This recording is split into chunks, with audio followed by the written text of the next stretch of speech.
ကဲအားလုံးပဲမင်္ဂလာပါဒီနေ့မှစပြီးတော့ကောင်းမွန်သောနေ့ရက်လေးတွေပိုင်ဆိုင်နိုင်ကြပါစေနောက် channel လေးကို like and subscribe လေးလုပ်ပြီးချင်းဖြင့်ကူညီပေးကြပါဦး26ရက်မှ30ရက်အထိအင်္ဂါမကျော်ပတ်တိရတော့နှစ်ဖြစ်ပါတယ်နှစ်ဇာတုပတ်ပါဥမကျော်ပတ်တိကတော့6ပါဇာတုပတ်ပါဥမကျော်အခွေအဘူးအပါတော့3489အခွေဖြစ်ပါတယ်ဥမကျော်ထိတ်ကတော့6ထိတ်ဥမကျော်အပိတ်ကတော့3အပိတ်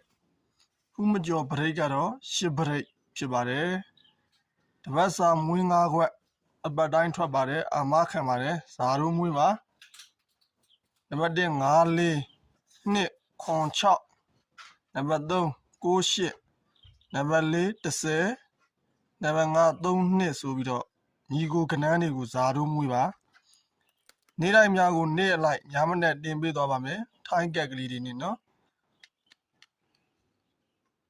ထိုင်းကက်တွေကိုတီးတက်လိုချင်တယ်ဆိုရင်တော့ကျွန်တော်ရဲ့ Telegram ဖုန်းနံပါတ်60 410 238ကိုလာရောက်ဟိုင်းလို့လည်းရပါတယ်အားလုံးပဲကျေးဇူးတင်ပါတယ်